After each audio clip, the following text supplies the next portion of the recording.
Ano nga ba ang Harview interview at paano ito ipasa sa mga cruise ship at OFW applicants? Kung gusto mong malaman, tapusin mo itong video na ito at baka sakaling makatulong sa iyo. Isa ka rin ba sa mga nag-a-apply sa barko o kaya sa abroad at biglang nakatanggap ng email ng "You are invited for Harview interview"? Kung first time mo marinig ito mga kamarino, huwag kang mag-alala dahil sa video na ito, ipapaliwanag ko at ibabahagi ko ang mga nalalaman ko tungkol sa Harview interview, kung paano ito ginagawa at mga tips kung paano ipasa ito. Ang Harview ay isang online video interview platform mga kamarino na ginagamit ng mga cruise ship companies, hotels at international employers. Dito nila sinusubukan makilala ang mga applicant gamit ang pre-record video interview. Ibig sabihin mga kamarino, wala kang kausap na tao. Imbis na live interviewer, makakatanggap ka ng link sa email. Kapag binuksan mo ito, may lalabas na mga tanong sa screen at ikaw ang sasagot gamit ang camera at microphone ng iyong cellphone or laptop. Paano ba ang proseso ng Harview interview mga kamarino? Ganito ang normal na proseso ng Harview interview. Number 1, makakatanggap ka ng email invitation mula sa kumpanya. May nakalagay doon na link, may deadline at ilang instruction mga kamarino. Number 2, mag-login sa platform. Minsan may practice question para makasanayan mo muna. Number 3, may lalabas na tanong sa screen. Bibigyan ka ng ilang segundo, karaniwan nasa 30 seconds lang para mag-isip. Pagkatapos automatic magre-record ang camera at bibigyan ka ng 1 hanggang 2 minuto para sumagot.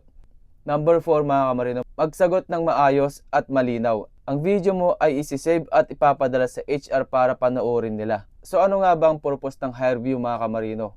Ang purpose ng Harview mga kamarino ay para makita kung paano ka magsalita, magpaliwanag at magdala ng sarili kahit walang live na interviewer. Tinitignan nila ang iyong confidence, English communication skills, attitude at professionalism, facial expression at body language mga kamarino. Kaya kahit hindi live, parang actual interview pa rin ang dating.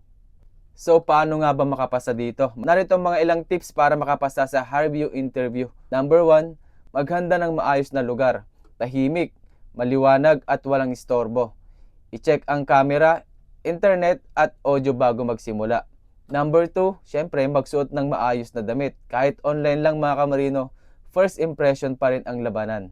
Number 3, practice answering common questions katulad ng tell me about yourself, why do you want to work on a cruise ship, how do you handle difficult guests, what makes you good team member mga kamarino.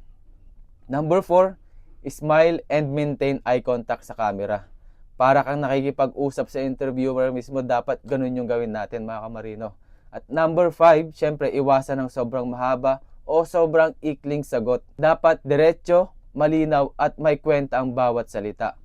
Syempre number 6, mag-practice gamit ang front camera para makasanayan mo kung paano ka nagsasalita sa harap ng lens. Narito naman ang mga common mistakes to avoid. Syempre iwasan din ang mga karaniwang pagkakamali katulad ng late submission ng video, mababang ilaw o maingay na background, monotone voice o walang energy, hindi tinitignan ng camera, hindi nagbabasa ng instruction. Tandaan natin mga kamarino, isang video lang yan pero kaya nitong magbukas ng malaking oportunidad sa trabaho at para sa kinabukasan mo.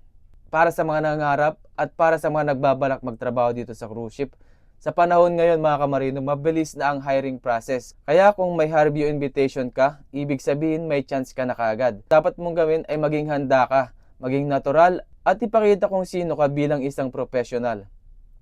At tandaan natin mga kamarino, hindi mo kailangang matakot sa camera kung alam mong handa ka sa tagumpay mga kamarino. So ayun, kung may kamag-anak ka or may kakilala kang na-invite for interview at nangangarap magtrabaho sa cruise ship or gusto makapagtrabaho sa cruise ship, i-share mo to, baka sakaling makatulong sa kanya. So yun lamang, Kamarino Vlog, i-follow mo na. God bless and good luck sa ating lahat mga kamarino.